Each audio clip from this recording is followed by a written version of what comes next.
Hi, எல்லாருக்கும் வணக்கம். Welcome back voice of galaxy. இன்றைய கதையை பார்க்கறதுக்கு முன்னாடி நம்ம சேனலை பார்க்கணும் சப்ஸ்கிரைப் பண்ணுங்க. அப்படியே பெல் ஐக்கானையும் கிளிக் பண்ணுங்க. வாங்க இன்றைய கதைக்கு போகலாம். அப்பா, எப்படிப்பா இப்போ ஃபீல் பண்றீங்க என கீர்த்தனா கேட்டாள்.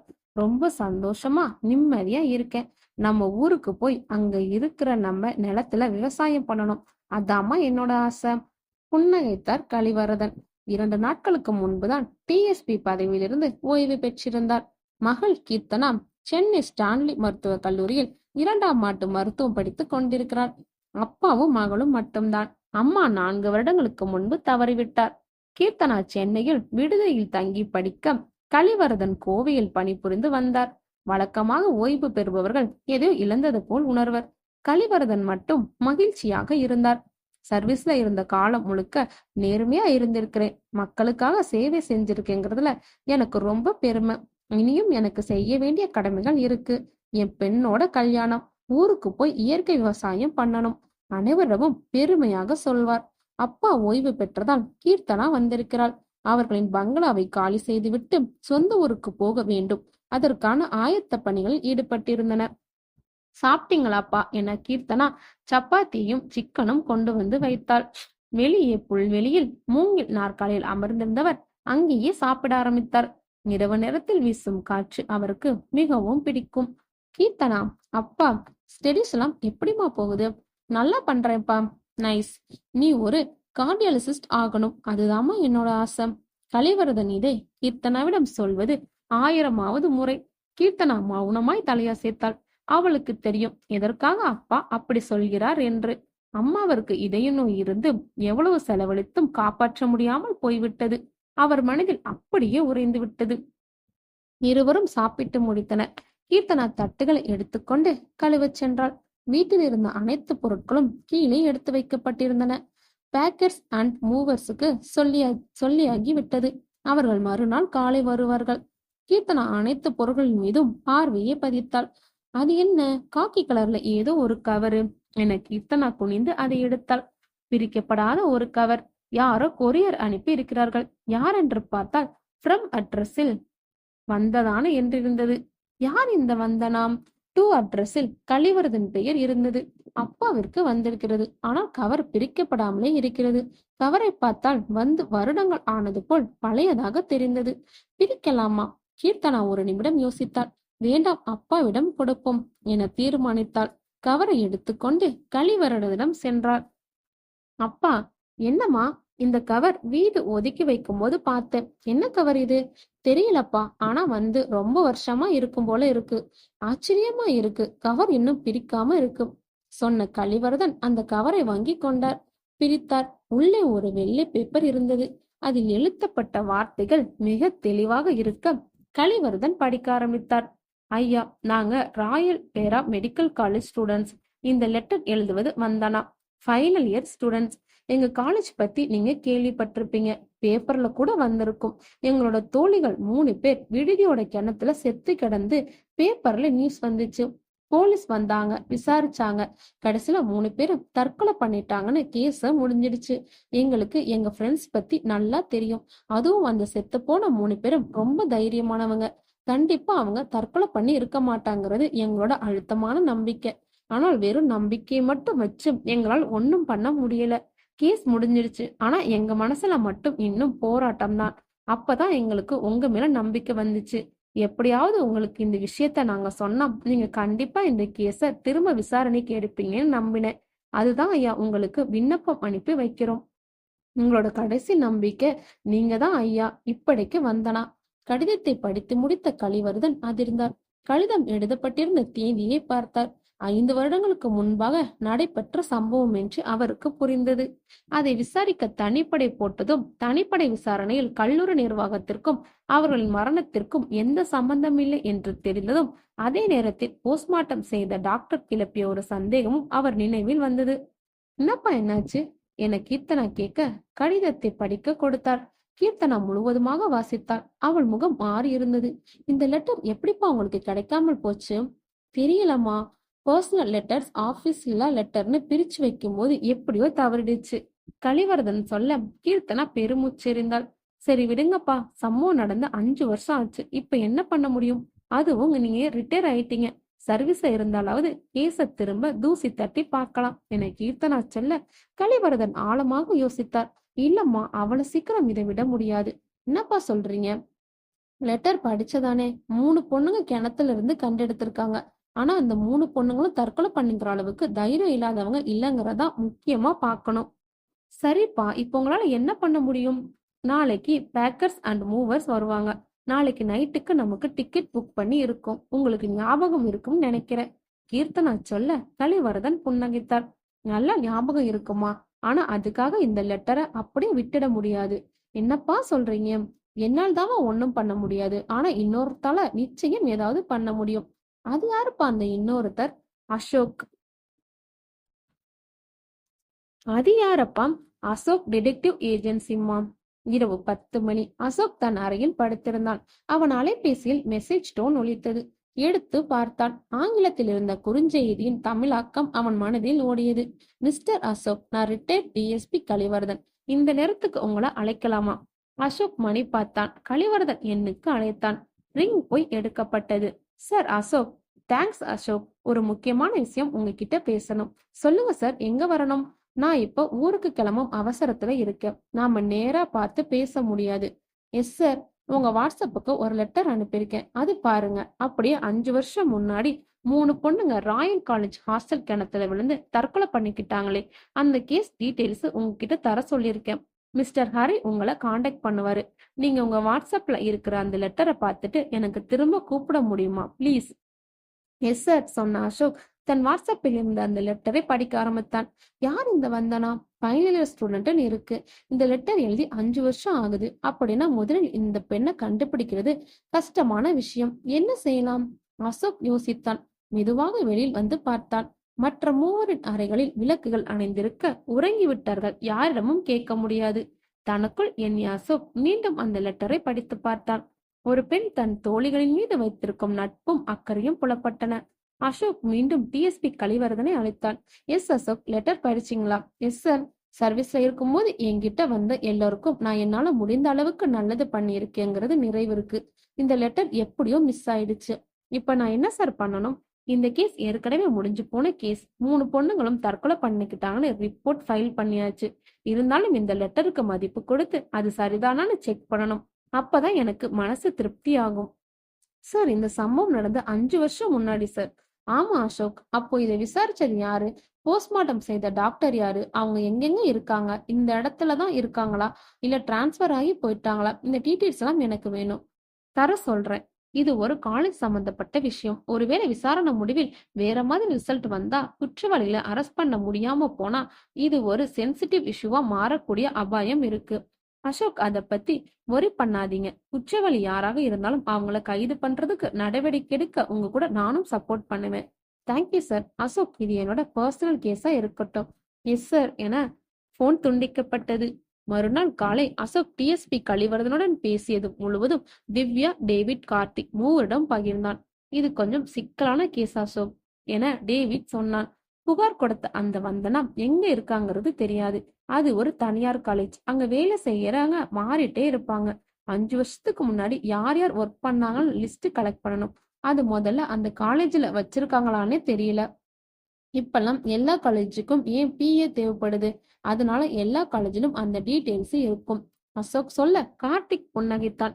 இதை விட முக்கியமான விஷயம், செத்து போன 3 பேரை பத்தி எந்த டீட்டெயில்ஸும் நம்ம கிட்ட இல்ல. அவங்க போட்டோஸ் இருக்கிற பேப்பர் கட்டிங் மட்டும்தான் இருக்கு. மிஸ்டர் ஹரி டீட்டெயில்ஸ் கொண்டு வருவார். திவ்யா, நீ என்ன நினைக்கிற என அசோக் கேட்க, அந்த லெட்டர்ல இருக்கிறது உண்மையா இல்லையான்னு விசாரிப்போம். ஒருவேளை அந்த பொண்ணுங்க தற்கொலை பண்ணிக்காம இருந்தா, கொலை செய்யப்பட்டிருந்தா, அந்த கொலைகாரன் எந்த பயமும் இல்லாம இப்ப நடமாடிட்டு இருக்கிறது ரொம்ப தப்பான விஷயம் என திவ்யா சொல்ல, தட்ஸ் இட் என்றான் அசோக். சரி, நம்மளோட ஸ்ட்ராட்டஜி என்ன? கார்த்திக் கேட்க அசோக் சொன்னான். மிஸ்டர் ஹரி கொண்டு வர டீட்டெயில்ஸ் எல்லாருமே படிச்சு பார்ப்போம். அந்த சம்பவத்தை விசாரிச்ச போலீஸ்காரங்க யாருன்னு நான் விசாரிக்கிறேன். திவ்யா, எஸ் அசோக். நீ அந்த காலேஜ்க்கு போயிட்டு அங்க படிக்கிற பொண்ணுங்க கிட்ட பேச்சு கொடு. என்னென்ன தகவல் தெரியுதோ எல்லாமே கலெக்ட் பண்ணு. அசோக் சொல்ல திவ்யா புன்னகைத்தாள். கார்த்திக் சொல்ல அசோக். அந்த காலேஜுக்கு வேற ஏதாவது பிசினஸ் இருக்கா? இல்ல வேற ஏதாவது காலேஜ் வேற எங்கேயாவது நடத்துறாங்களா? அந்த குரூப் சம்பந்தப்பட்ட எல்லா டீட்டெயில்ஸும் ஒண்ணு விடாம கொண்டு வா.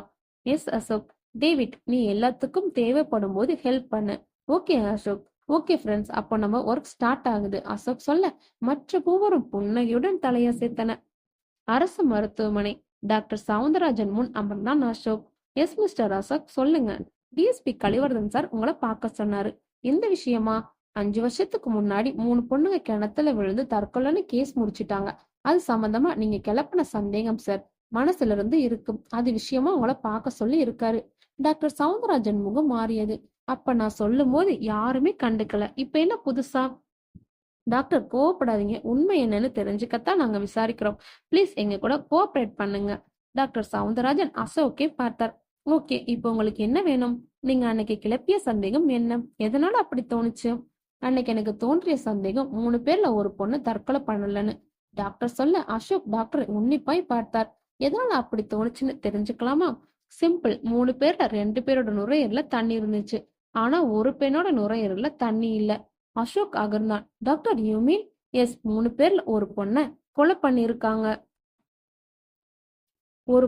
கொலை செஞ்சிருக்காங்க என டாக்டர் சவுந்தரராஜன் சொல்ல அசோக் அவரை உற்று பார்த்தான். அப்ப மத்த 2 பொண்ணுங்களும் தற்கொலைன்னு சொல்றீங்களா? மேபி. Thanks doctor. அசோக் விடை பெற்று வெளியே வந்தான். இது மிகவும் முக்கியமான ஒரு சந்தேகம். இது ஏன் புறக்கணிக்கப்பட்டது அல்லது யார் புறக்கணித்தார்கள்? அப்படி செய்தவர்களை பிடித்தால் அல்லது விசாரித்தால் இந்த கேஸ் அடுத்த கட்டத்திற்கு நகர்ந்துவிடும் என தனக்குள் நினைத்த அசோக்கின் அலைபேசி அடித்தது. திவ்யா எடுத்தான். சொல்லு திவ்யா. ஹரி வந்திருக்கிறார். நைஸ். நீ விவரங்களை கலெக்ட் பண்ணு, நான் வந்துட்டே இருக்கேன். ஓகே அசோக். என்னாச்சு அசோக் என டேவிட் கேட்க டாக்டரோட சந்தேகம் நியாயமானது. அப்போ விசாரிச்ச தனிப்படை கிட்ட அவர் சொல்லியிருக்காரு. ஆனா அவரோட சந்தேகத்தை யாரும் கண்டுக்கல. 3 பொண்ணுங்களும் தற்கொலை பண்ணிக்கிட்டாங்கன்னு கேஸ க்ளோஸ் பண்ணிட்டாங்க. அன்னைக்கு இந்த கேஸை விசாரிச்ச தனிப்படையில யார் யார் இருந்தாங்கன்னு நமக்கு தெரிஞ்சாகணும். அதுல ஒருத்தன் தப்பானவன், அவனை கண்டுபிடிக்கணும் அசோக் சொல்ல டேவிட் புன்னகைத்தான். பாவம் அவன். ஏன் இவ்வளவு வருஷத்துக்கு அப்புறம் இந்த கேஸ் உன்கிட்ட வரும்னு எதிர்பார்த்திருக்க மாட்டான் என டேவிட் சிரிப்புடன் சொல்ல, தப்பு பண்றவன் என்னைக்கு இருந்தாலும் சட்டத்துக்கிட்ட மாட்டிதான் ஆகணும். இன்னைக்கு பேப்பர் பாத்தியா? 24 வருஷத்துக்கு அப்புறம் ஒரு குற்றவாளி போலீஸ் கிட்ட மாட்டிக்கிட்டான். அப்படி அவன் என்ன பண்ணிட்டான்? சாதாரண அடிதடி, அவ்வளவுதான். அதுக்கே போலீஸ் கிட்ட மாட்டும் போது கொலை பண்ணிட்ட குற்றவாளிங்க தப்ப முடியுமா என்ன? நீ சொல்றதும் சரிதான் அசோக். இப்ப எங்க போகணும்? ஹரி வந்திருக்கிறார். திவ்யா போன் பண்ணா. நம்ம இடத்துக்கு போவோம். என கார் சீறியது. 1 மணி நேரத்தில் அடைந்தனர். அசோக் உள்ளே சென்றான். ஹலோ சார் என ஒரு இளைஞன் சொன்னான். மிஸ்டர் ஹரி? Yes sir. உள்ள உட்கார்ந்துருக்கலாமே. இவ்வளவு நேரம் உள்ளதான் சார் இருந்தேன். அப்படியே சுத்தி பார்க்கலாம்னு வெளியே வந்தேன் என ஹரி சொல்ல அசோக் புன்னகைத்தான். சரி வாங்க இங்கே உட்காருவோம் என புல்வெளியில் போடப்பட்டிருந்த சேர்களில் அமர்ந்தனர். ஹரி கலிவர்தன் சார் சொன்னாரா? ஆமா சார், உங்களுக்கு தேவையான விவரங்கள் எல்லாமே கொடுக்க சொன்னார். தேங்க்யூ சொன்ன அசோக் ஹரி நீட்டிய ஃபைலை வாங்கி பார்த்தான். வழக்கு எண் 10/133. 3 மாணவர்கள் தற்கொலை தொடர்பாக என்று எழுதப்பட்டிருந்தது. அசோக் பக்கங்களை புரட்ட சங்கரி வயது 19, ஊத்துக்குளி, வேணி வயது 18, சிவகிரி, பிரியா வயது 19, காரமடை மூவரும் போட்டோக்களில் புன்னகைத்திருந்தன. அசோக் மேலும் பக்கங்களை புரட்ட அவர்கள் இறந்த நிலையில் இருந்த புகைப்படங்கள் காணப்பட்டன. விசாரணை விவரங்கள் 2 பக்கங்களில் இருந்தன. அவர்களை விசாரித்தவர்களின் விவரங்கள் எதுவும் இருக்கிறதா என்று அசோக் ஆர்வத்துடன் திருப்பினான். இருந்தது. தனிப்படையில் ஒரு இன்ஸ்பெக்டர், ஒரு சப் இன்ஸ்பெக்டர், 4 கான்ஸ்டபிள் இருந்தனர். அவர்கள் பெயர், விவரங்கள், முகவரிகள் அனைத்தும் இருந்தன. ஹரி சார், இவங்க எல்லாம் இந்த ஸ்டேஷன்ல இப்ப இருக்காங்களா? இல்ல சார், இவங்கள யாருமே இப்போ இந்த ஸ்டேஷன்ல இல்ல. இப்போ இவங்க எங்க இருக்காங்கன்னு தெரிஞ்சுக்க முடியுமா? முடியும் சார். டிரான்ஸ்பர் கிடைச்சு ஸ்டேஷன் விட்டு போகும்போது டூட்டி ஹேண்ட் ஓவர் லெட்டர் டிபார்ட்மெண்ட்ல கொடுத்திருப்பாங்க. அந்த ஃபைல பார்த்தா இவங்க இப்ப எங்க இருக்காங்கன்னு தெரியும் என ஹரி சொல்ல அசோக் புன்னகைத்தான். அந்த ஃபைல் யார்கிட்ட இருக்கும்? அது கலிவர்தன் சார் கிட்ட இருந்துச்சு. இப்ப புது டிஎஸ்பி மணிமாறன் சார் கிட்ட இருக்கும். அது உங்களால பார்க்க முடியுமா ஹரி? கஷ்டம் சார். சரி, நான் பாத்துக்கிறேன், விடுங்க. Thanks sir. ராயல் ஃபாரா மெடிக்கல் காலேஜ். கார்த்தி செக்யூரிட்டியிடம் பேசினான். வணக்கம் அண்ணா. தம்பி யாரு? எந்த ஊரு?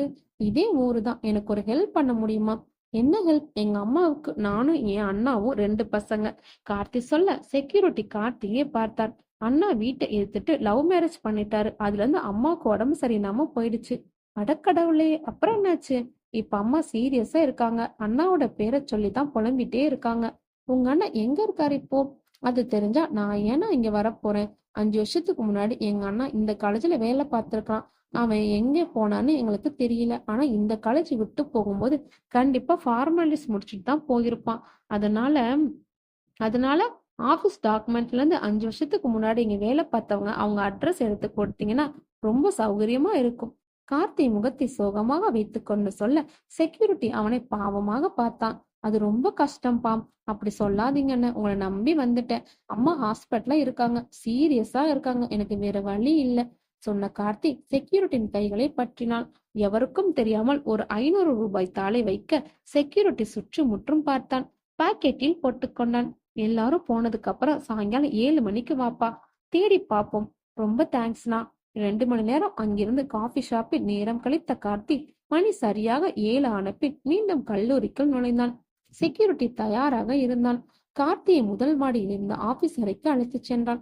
தம்பி, ரொம்ப நேரம் எடுத்துக்காத, உள்ள போய் உனக்கு தேவையான டாக்குமெண்ட்ஸ் மட்டும் எடுத்துட்டு வந்துரு. கவலையே படாதீங்கண்ணா, எல்லாமே மொபைல்ல மட்டும்தான் காப்பி பண்ணுவேன். கார்த்திக் உள்ளே சென்றான். செக்யூரிட்டி ஏற்கனவே 5 வருடங்களுக்கு முந்தைய அனைத்து ஃபைல்களையும் டேபிளில் எடுத்து வைத்திருந்தான். ஸ்டாஃப் என்றிருந்த ஃபைலில் அனைத்து பக்கங்களில் மொபைலில் காப்பி எடுத்து கொண்டான். மாணவிகளின் விவரங்கள் அடங்கிய ஃபைல் எங்கே என்று தேடினான். இருந்தது. இறுதி ஆண்டு மாணவர்கள் என்றிருந்த ஃபைலில் அனைத்து பக்கங்களையும் காப்பி எடுத்தான். வந்தனாவின் முகவரியை தனியாக போக்கஸ் செய்து போட்டோ எடுத்துக்கொண்டான். வெளியே வந்தான். இன்னும் அவனோட வேலை முடிஞ்சதா என செக்யூரிட்டி கேட்க, முடிஞ்சதுன்னு ரொம்ப தேங்க்ஸ் என்றான். உங்க அண்ணா எங்க இருக்காரு, எது தெரிஞ்சதா என செக்யூரிட்டி கேட்க, கார்த்தி புன்னகைத்தான். சீக்கிரமே தெரியும் என சொல்லி விடை பெற்றார். அசோக் ஹரி கொடுத்த ஃபைலை மும்முரமாய் பார்த்து கொண்டிருக்க அலைபேசி அடித்தது. கார்த்திக் எடுத்தான். சொல்லு கார்த்தி. காலேஜ்ல 5 வருஷத்துக்கு முன்னாடி வேலை செஞ்சவங்க டீடைல்ஸ் ஃபுல்லா கிடைச்சிருக்கு. ஃபென்டாஸ்டிக். அந்த வந்தன அட்ரஸ் கலெக்ட் பண்ணிட்டேன். சூப்பர் கார்த்திக். அப்ப நீ ஒண்ணு சொல்லு அசோக். அந்த அட்ரஸ்ல போய் யார் அங்க இருக்காங்கன்னு பாரு. ஒருவேளை அந்த வந்தன அங்க இருந்தா அந்த லெட்டர் பத்தி விசாரிச்சுட்டு எனக்கு போன் பண்ணு. ஓகே அசோக். கார்த்திக் அட்ரஸை படித்தான். பைக்கை ஸ்டார்ட் செய்தான். 3/4 மணி நேரத்தில் வந்தனாவின் வீடு வந்திருக்க பைக்கை நிறுத்தியவன் அழைப்பு மணியை அழுத்தினான். கொஞ்ச நேரம் கழித்து ஒரு இளைஞன் வந்து கதவை திறந்தான். யார் வேணும்? இங்க வந்தனாங்கிறது என்னோட சிஸ்டர் தான். கார்த்திக் உள்ளுக்குள் மகிழ்ந்தான். வீடு ஒன்றும் மாறவில்லை. அவங்க கிட்ட கொஞ்சம் பேசலாமா? கார்த்திக் கேட்க அந்த இளைஞனின் முகம் மாறியது. சாரி, அது முடியாது என சொன்னான். சொல்லிவிட்டு தொடர்ந்தான். வந்தனா ஆக்சிடென்ட்ல இருந்து 5 வருஷம் ஆகுது என்று. வந்தனா இறந்து விட்டாள் என்பதை கேள்விப்பட்ட கார்த்திக் அதிர்ந்து நிற்க, அந்த இளைஞன் மேற்கொண்டு பேச ஒன்றுமில்லை என்பது போல் கார்த்தியை பார்க்க, நீங்க தப்பா நினைக்கலன்னா என்ன நடந்ததுன்னு விளக்கமா சொல்ல முடியுமா என கார்த்திக் கேட்டான். நீங்க போலீஸா? இல்ல. அப்புறம் எதுக்கு இதை கேக்குறீங்க? உங்க சிஸ்டர் அப்போ இருந்த டிஎஸ்பிக்கு ஒரு லெட்டர் அனுப்பியிருக்காங்க என கார்த்திக் சொல்ல அவன் ஆச்சரியப்பட்டான். நீங்க சொல்றது 100% நிஜம். உள்ள வாங்க. கார்த்திக் வீட்டுக்குள் நுழைந்தான். தன்னிடமிருந்த மொபைலை எடுத்தான். வாட்ஸ்அப்பில் வந்தனா அனுப்பியிருந்த லெட்டர் இருக்க அதை காட்டினான். அதை படித்த அந்த இளைஞனின் முகத்தில் கலவையான உணர்வுகள். சார், அப்போ என் தங்கச்சி ஆக்சிடென்ட்ல சாகலையா? அவன் பதட்டமாக கேட்க, நான் அப்படி ஒன்னும் சொல்லல, விசாரிக்கலாம்னு சொன்னேன். அவன் அமைதியாக கார்த்தியை பார்த்தான். உங்க பேரு என கார்த்திக் கேட்க, சேகர், பிரைவேட் பேங்க்ல ஒர்க் பண்றேன். சேகர், இப்ப சொல்லுங்க, உங்க தங்கச்சிக்கு என்னாச்சு? கோர்ஸ் முடிஞ்சு அன்னைக்குதான் கடைசி நாள். எனக்கு போன் பண்ணி, அண்ணா நான் இன்னும் 2 மணி நேரத்துல வீட்டுக்கு வந்துடுவேன்னு சொன்னான். ஆனா வரல. ஏன் ரொம்ப லேட் ஆகுதுன்னு புரியாம உட்கார்ந்திருந்தேன். அவரோட மொபைலுக்கு போன் பண்ணா எடுக்கல. கொஞ்ச நேரத்துல ஒரு கான்ஸ்டபிள் வீட்டுக்கு வந்தாரு. என்ன சார் ஆச்சுன்னு பதறி போய் கேட்டேன். அவர் ஒன்னும் சொல்லாம, வந்தனா உன் தங்கச்சியான்னு கேட்டாரு. ஆமா சார்ன்னு சொன்னேன். என்ன நேரா மார்ச் வரைக்கும் கூப்பிட்டு போயிட்டாங்க. அங்க வந்தனா. சேகர் ஒன்றும் சொல்லாமல் கண்களை மூடிக்கொண்டான். கார்த்திக் அவனை தோளை தட்டி கொடுத்தான். அப்போது அவன் பார்வை யதார்த்தமாக ஜன்னலில் விழ வெளியே 2 பேர் வீட்டையே பார்த்து கொண்டு நின்று கொண்டிருந்தனர். சார், குரல் கேட்டு பத்மநாதன் நிமிர்ந்து பார்த்தார். யார் மணி? செல்வி சார், ஃபர்ஸ்ட் இயர் எம்ஃபார்ம். அவளை பார்த்த பத்மநாபன், என்னம்மா இன்னைக்காவது பணம் கட்டிவியா இல்ல இன்னைக்கும் சாக்குப்போக்கு சொல்லுவியா? சார் சொல்லுமா, அப்பாவுக்கு வர வேண்டிய இடத்துல இருந்து பணம் இன்னும் வரல சார் என செல்வி சன்னமான குரலில் சொல்ல. அப்புறம் பத்மநாபன் கேலியாக புன்னகைத்தார். இது இந்த செமஸ்டர்ல நீ எத்தனாவது முறை சொல்றமா? சார், நீ வந்தாலே இந்த டயலாக் தான் ஞாபகம் வருது. சார், இந்த ஒரு முறை தயவு பண்ணுங்க. சரி, தயவு பண்றேன். நீ எனக்கு என்ன பண்ணுவ என பத்மநாபன் கேட்க, என்ன சார் பண்ணணும் சொல்லுங்க. சாயங்காலம் எல்லாரும் போனதுக்கு அப்புறம் தனியா வா சொல்றேன் என பத்மநாபன் கபடமாய் புன்னகைத்தார். சார் போமா, சாயங்காலம் வா. சார், எனக்கு டவுன் பஸ் 5:30 சார். இன்னைக்கு ஒரு நாள் லேட்டா போனா தப்பில்லம்மா. சார், அந்த பெண் தயங்கிக் கொண்டு நிற்க, கிளம்புமா என்றவர் தனக்கு முன்னிருந்த ஃபைலை பார்க்க செல்வி மௌனமாய் வெளியேறினாள். இங்க ஜன்னலுக்கு வெளியே நின்றவளை பார்த்த கார்த்திக் உஷாரானான். சேகர், டக்குன்னு திரும்பி பார்க்காதீங்க, யதார்த்தமா பாக்குற மாதிரி பாருங்க. வெளியே நிக்கிற 2 பேர் உங்களுக்கு தெரிஞ்சவங்களா? கார்த்திக் மெதுவாக கேட்க சேகர் புரிந்து கொண்டான். யதார்த்தமாக பார்ப்பது போல் வெளியே பார்த்தான். அவர்கள் இருவரும் வீட்டை கண்காணித்துக் கொண்டிருப்பது தெரிந்தது. சேகர் முகத்தில் பயரேகைகள் ஓடன. யாருன்னு தெரியல சார். சரி, நீங்க பயப்படாதீங்க, நான் பாத்துக்கிறேன் என கார்த்திக் புன்னகைத்தான். உங்க சிஸ்டர் போட்டோ ஒண்ணு வேணும். தரேன் சார் சொன்னவன் வந்தனாவின் போட்டோவை பழைய ஆல்பத்திலிருந்து எடுத்து கொடுத்தான். வந்தனா நேர்பார்வை பார்த்தபடி போட்டோவில் புன்னகைத்தாள். கார்த்திக் வெளியே வந்தான். பைக்கை கிளப்பினான். அவர்கள் இருவரும் ஒரு பைக்கில் பின்தொடர்ந்தனர். அவர்களை எங்கே வைத்து கவனிக்கலாம் என்று கார்த்தியின் கண்கள் எல்லா இடங்களையும் உன்னிப்பாய் கவனித்தன. ஒரு வளைவில் இருட்டு கை கொடுக்க பைக்கை நிறுத்தினான். இன்ஜினை அணைத்தான். எதிர் திசையில் போய் நின்று கொண்டான். பின்னால் வந்த இருவர் நின்று கொண்டிருந்த பைக்கை கண்டவுடன் திகைத்தனர். பீட்டர், ஆளு உஷாராயிட்டான்டா, ஒன்னும் கவலைப்படாத, அவன் எங்க போனாலும் பொழந்துடுவோம் சொன்னவன் முன் கார்த்திக் புன்னகைத்தபடி நிற்க திகைத்தான். நான் ரெடி, வந்து பொழந்துட்டு போ கார்த்திக் சொல்ல அவன் கார்த்திக் மீது பாய்ந்தான். கார்த்திக் சட்டென்று விலகி கொண்டான். அவன் கழுத்தை பிடித்தான். அவன் மூச்சு விட சிரமப்பட்டு வினோதமாக சத்தமிட்டான். இன்னொருவன் கார்த்தியின் முதுகில் ஓங்கி குத்த கார்த்தியின் பிடி நழுவியது. இருவரும் தங்கள் கைகளை ஒன்றாக கோர்த்தபடி நின்றனர். கார்த்தி புன்னகைத்தான். ஒருவன் முழு வேகமாக கார்த்தி எட்டி உதைக்க முன்வர அவன் காலை பற்றிய கார்த்தி அப்படியே தூக்கி எறிந்தான். அவன் கதறிக்கொண்டு போய் விழ அடுத்தவன் பயந்தான். பீட்டர், எழுந்து ஓடு, மாட்டிக்காத சொன்னபடி ஓடினான். கார்த்தி சுதாரிக்கும் முன் கீழே விழுந்த பீட்டர் எழுந்து எதிர் திசையில் ஓடினான். யாரை துரத்துவது என்று கார்த்தி முடிவதற்கு முன் இருவரும் மறைந்திருந்தனர். கல்லூரியில் மணி 7 நெருங்கியது. பத்மநாபன் தனியாக உட்கார்ந்திருந்தார். எங்க அந்த செல்வியை இன்னும் காணும் என காத்திருந்தார். யாரும் இல்லை என்பதை உறுதி செய்திருந்தார். கொஞ்ச நேரத்தில் செல்வி தயங்கியபடி உள்ளே வர பத்மநாதன் சிரித்தார். சார், என்னை எதுக்கு வர சொன்னீங்க? சீக்கிரமா சொல்லுங்க, நான் போகணும் என செல்வி தயக்கமாக சொல்ல பத்மநாபன் அவளை பார்த்து சொன்னார்.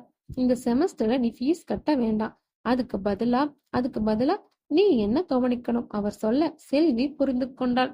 அப்போது வாசலில் நிழலாடியது. பத்மநாபன் யார் என்று பார்த்தார். அசோக் புன்னகையுடன் உள்ளே நுழைந்தான்.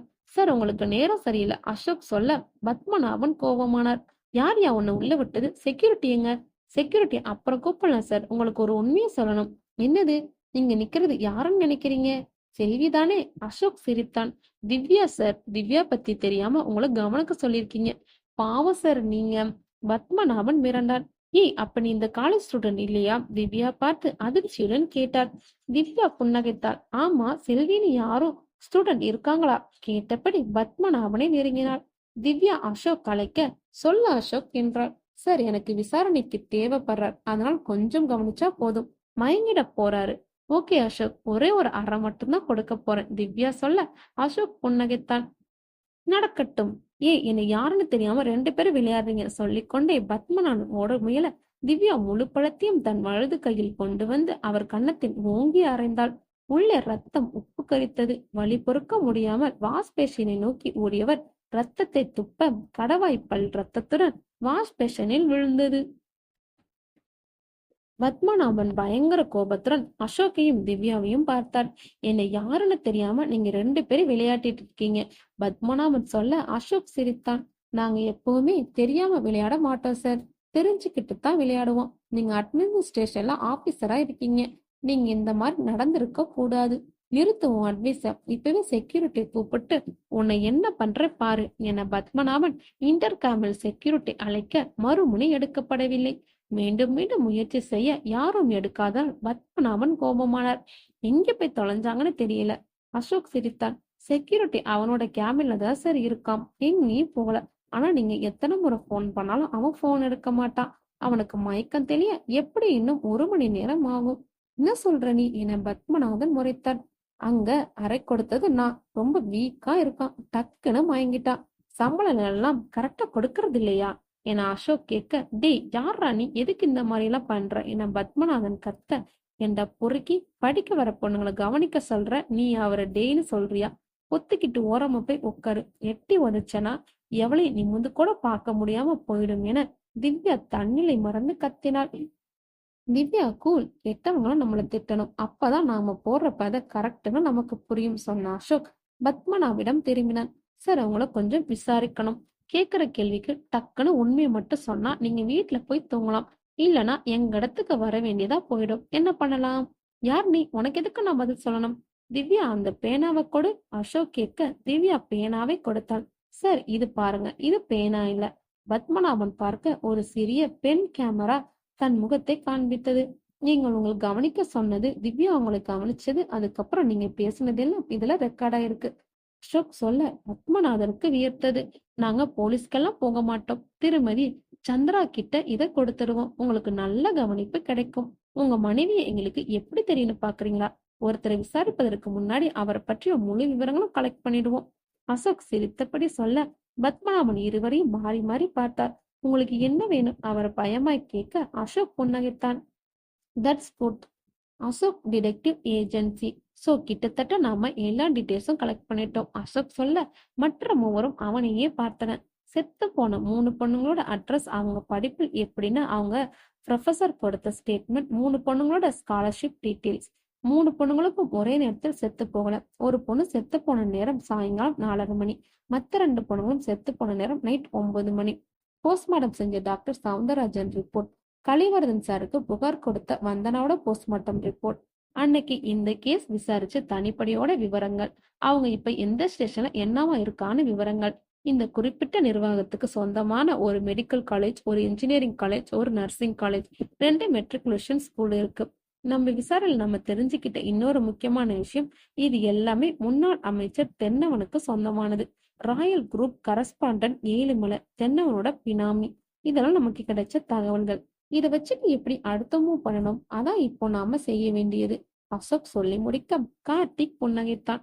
நாம எப்படி அவங்கள கண்காணிக்க போறோமோ அதே மாதிரி அவங்களும் நம்மள கண்காணிக்கிறாங்க.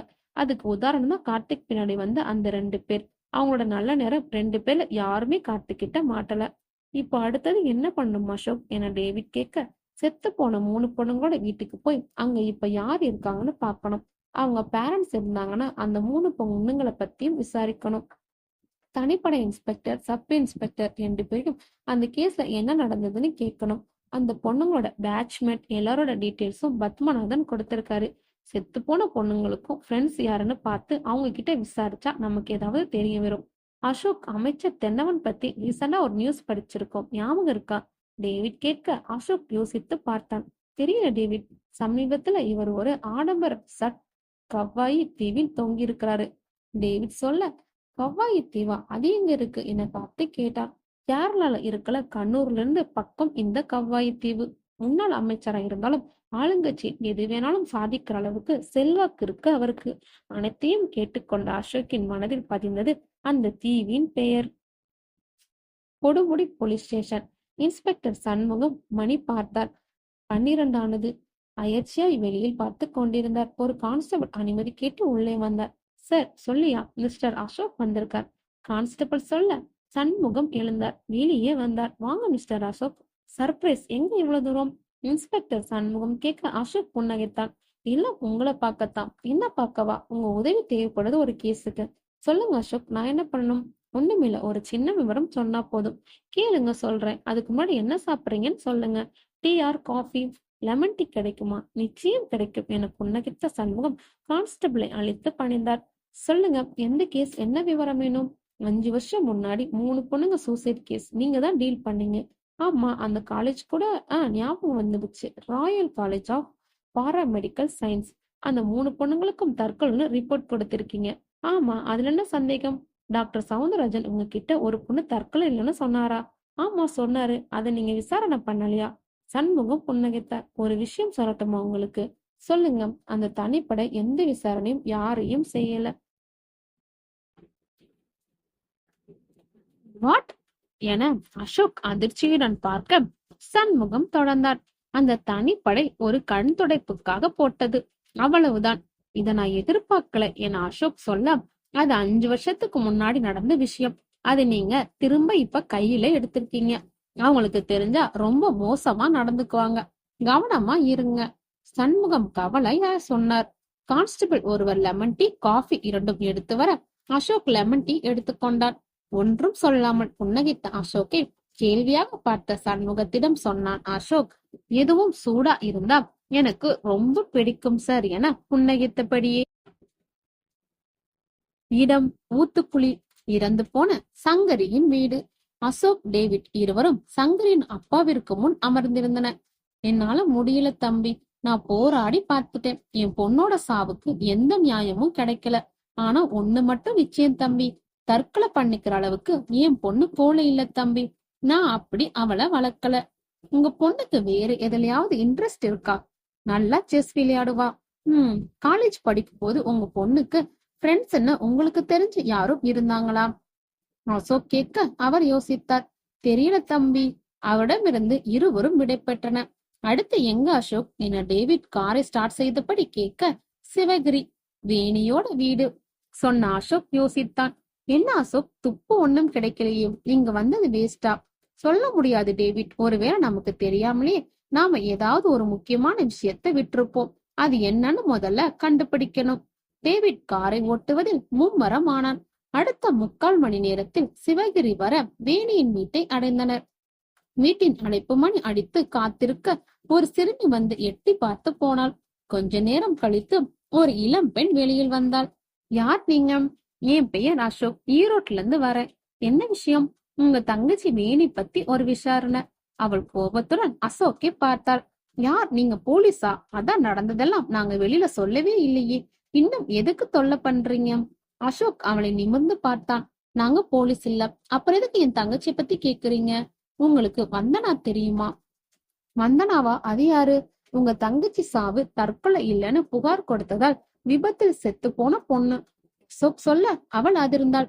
யாரோ ஒரு பொண்ணுக்கு உங்க தங்கச்சி மேல அக்கறை இருக்கு, ஆனா உங்களுக்கு எந்த அக்கறை இருக்கிற மாதிரி தெரியல. அசோக் சொல்ல அவள் கோபமானாள். நிறுத்துங்க சார், யாருக்கு அக்கறை இல்ல, என் கூட வாங்க அவள் அழைக்க. ஒன்றும் புரியாத அசோக் அவளை பின்தொடர்ந்தான். அவள் ஒரு அறையின் கதவை திறந்தாள். அங்கே ஒரு வயதானவர் தனக்குத்தானே பேசியபடி எங்கேயோ பார்த்து சிரித்தபடி இருப்பதை அசோக் பார்த்தான். நல்லா பாருங்க, அவர் வேற யாரும் இல்ல, எங்க அப்பா. எப்போ வேணி எங்களை விட்டு போனாலோ அப்பவே இப்படி ஆயிட்டாரு. தனியால நான் புகார் கொடுத்தேன். போலீஸ் ஸ்டேஷன்ல இருந்து என்ன கூப்பிட்டு அனுப்பிச்சாங்க. அங்க போனேன். அங்க வேணி தற்கொலை தான் பண்ணிக்கிட்டான்னு ஒரு இன்ஸ்பெக்டர் சொன்னார். இல்ல சார், எனக்கு நம்பிக்கை இல்லைன்னு சொன்னேன். அப்பதான் அவனை பார்த்தேன். அவள் சொல்ல அசோக் சுறுசுறுப்பானான். யாரு? வின்சென்ட், என் தங்கச்சி தங்கியிருந்த ஹாஸ்டல் வார்டன். என்ன நடந்ததாங்க? உங்க தங்கச்சி தற்கொலை பண்ணிட்டான்னு கையெழுத்து போட்டு போயிட்டே இரு, இல்லனா நீ தற்கொலை பண்ணிக்குவேன்னு சொன்னான். அங்கேயே அவனை கொல்ற அளவுக்கு ஆத்திரம் வந்துச்சு. ஆனா அப்பா இந்த நிலைமையில இருக்கும்போது நான் என்ன பண்ண முடியும்? அசோக் அவளையே பார்த்தான். எனக்கு புரியுதுமா, கவலைப்படாதீங்க. அசோக் சொன்ன அந்த வார்த்தைகள் அவளுக்கு ஆறுதலாக இருக்க அவள் அசோக்கை நன்றியுடன் பார்த்தாள்.